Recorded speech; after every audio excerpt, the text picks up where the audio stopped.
ঠিক করে ধরো, আসো। বাবা তো চলে গেছে দোকানে। আর আজকে সকালের ব্রেকফাস্ট হচ্ছে ঝাল ঝাল মালপোয়া। অ্যাকচুয়ালি মা লুচি করছিল, কিন্তু মিস্টার দাসের আবার এই ঝাল মালপোয়াটা খেতে ও খুব পছন্দ করে, তো ওই জন্য মাকে বললাম যে ঝাল মালপোয়াই করো, একবারে হয়ে যাবে সবার। ওই যে আমি, নিঙ্কু আর মা, আমরা তিনজনে যাচ্ছি। সকাল থেকে বৃষ্টি, ঠিক আছে।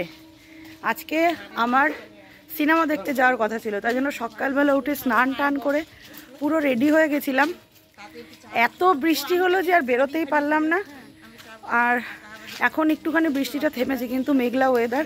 তো মেঘলা ওয়েদার দেখে মাকে বললাম যে তাহলে চলো বাজার যাই, একটু খিচুড়ির অ্যারেঞ্জমেন্ট করি। বাবা তো চলে গেছে দোকানে, অলিকে বাড়িতে রেখে দিয়ে এলাম, ও বাড়িতে টিভি দেখছে।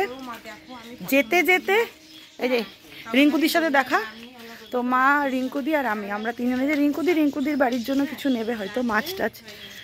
তো চলুন সিনেমাটা দেখতে যেতাম, মানে কালকিটা দেখার খুব ইচ্ছে ছিল, মিলে গিয়ে দেখতে যেতাম। যাই হোক, এদিক দিয়ে যাবে তো, যাই হোক হলো যখন, না আর কি আর করা যাবে। এখন আপাতত খিচুড়ি খাওয়া যাক। বৃষ্টিতে সব ম্যাচাকার করে দিচ্ছে এবার, আমার কিচ্ছু হয়নি, মানে অর্ধেক প্ল্যানই আমার ভেস্তিয়ে গেছে বৃষ্টির জন্য। বৃষ্টি হওয়াতে বাজারে মাছ বাজারও সেরকম বসেনি। ওই রুই কাতলা নিয়ে যারা রেগুলার বসে তারা ছাড়া আদার্স অন্য কোনো মাছের দোকান নেই। হ্যাঁ, ভেবেছিলাম যে ইলিশ নেব, ইলিশ মাছ ভাজা দিয়ে মাছ খাওয়া হবে, এই খিচুড়ি খাওয়া হবে, মাছ খাওয়া হবে বলছি। মিস্টার দাসের খুব পছন্দের একটা ডিশ, কিন্তু ইলিশ মাছ তো ছেড়ে দিন, মাছই বসেনি, মানে মাছ বাজার পুরো ফাঁকা, এদিক ওদিক দেখুন। তো না পার থেকে কাতলাই নিলাম। দেখো কারি পাতা, এই মাধবীলতাগুলো দেখো কি সুন্দর ফুটে উঠেছে। এটা যদি এই ইয়ের ওপর দিয়ে হয় বেশ ভালো লাগে দেখতে। ও বদ্দির বাড়িতে তো আম বাগানের উপর দিয়ে, হ্যাঁ।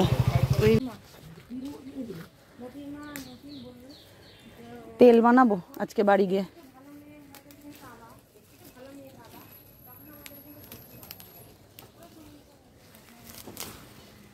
কারি পাতা নিলাম কতগুলো, তেল বানাবো আজকে। ওই যে দুই সখীতে যাচ্ছে, রিঙ্কু আর মা।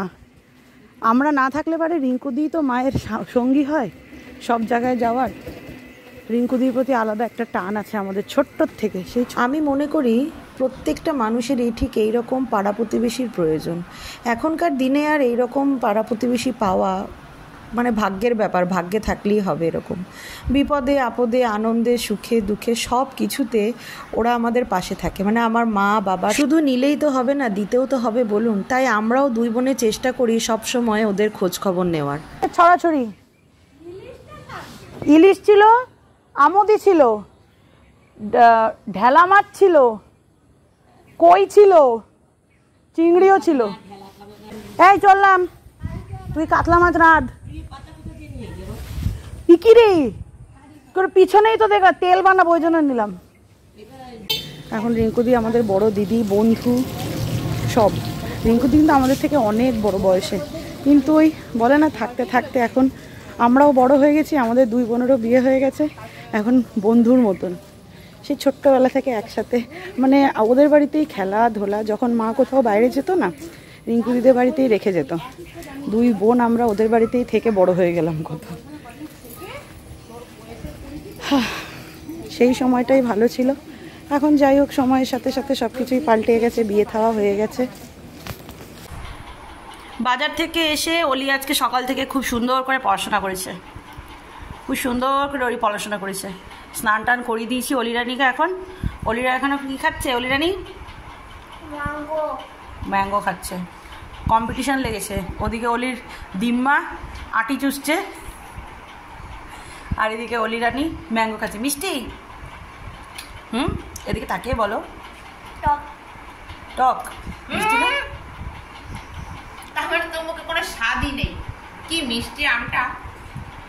মা ওদিকে ঘরের টুকিটাকি কাজ করছে, আর আমি মাকে বললাম যে আজকে খিচুড়িটা আমিই বানাচ্ছি, দাও। তো এদিকে খিচুড়ি বসাবো, তো তার জন্য ফার্স্টেই শুকনো লঙ্কা আর জিরে ফোড়ন দিয়ে ডালটাকে ভাজতে বসিয়ে দিলাম। ডাল ভাজতে গিয়ে একটা ছোট্ট মিস্টেক হয়ে গেছে। আমাদের বাড়িতে খিচুড়ি হলেই তার মধ্যে বাদাম নারকেল দিতেই হবে, তো নারকেলটা মা কুড়ে দেবে বললো, তো বাদামটা আমি ভাজতেই ভুলে গেছি, তাই ডালগুলো ভাজার মধ্যেই দিয়ে দিলাম। বাদামগুলো না ভালো করে ভাজাও হয়নি ছাতার মাথায়, এভাবে হয় কি আর করা যাবে, ভুল হয়ে গেছে। আর এদিকে ডালটা সেদ্ধ হতে থাক, ওদিকে আমি খিচুড়ির মশলাটা রেডি করি। আবার শুরু হয়েছে ঝমঝম করে বৃষ্টি পড়া। আজকে আর বৃষ্টি মুখ ফেরায়নি, জানেন তো। আজকে যদি মুখ ফেরাতো খুব ভালো হতো, এক নাগাড়ে বৃষ্টি আর ভালো লাগছে না। অন্ডালে যখনই আমি খিচুড়ি বসাই তখনই বৃষ্টিটা বন্ধ হয়ে যায়, আজকে আর হলো না। বাইরে তো বৃষ্টি পড়ছে, আমি এই ফাঁকে আমার মাথার তেলটা রেডি করে নিই। তেল বানানোর আগেই বলি, আমার কিছু জিনিস এখান থেকে ভিডিওতে তোলা হয়নি, তো ওই জন্য যেটা আমি মুখে বলছি সেইটাই কিন্তু আমি তেলে ইউজ করেছি। সবটাই ছিল, শুধু একটা ইনগ্রিডিয়েন্টস বাদ পড়ে গেছিলো। যাই হোক, প্রথমে তেলটাকে হালকা গরম করে ফোড়ন দিয়েছি কালো জিরে আর মেথি। তারপর এই যে পাতাগুলো কিছু কুচিয়ে নিয়েছি। এই পাতাগুলো কি কি পাতা ইউজ করেছি বলবো, তার আগে দেখিয়ে দিই যে গাছের একটা জবা ফুলও পেয়েছিলাম। জবা ফুল একটাই পেয়েছিলাম, যদি দুটো পেতাম তো আরও ভালো হতো। যাই হোক, একটা পেয়েছি, একটাই সই। আর দেবো হচ্ছে অ্যালোভেরা।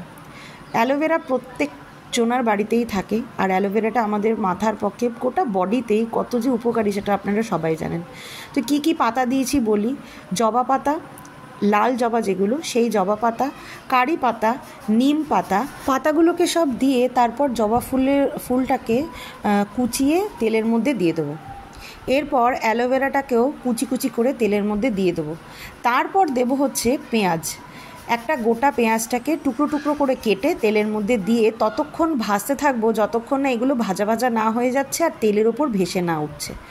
এই তেলটা আমি এই নিয়ে 3 খেপ হলো, মানে বাড়িতে 2 খেপ বানিয়েছিলাম। আপনাদের সাথে শেয়ার করিনি একটাই কারণে, মানে নিজে যতক্ষণ না প্রুফ না হতে পারছি যে তেলটা কীরকম চুলের পক্ষে, তো তার আগে তো দেয়া যায় না।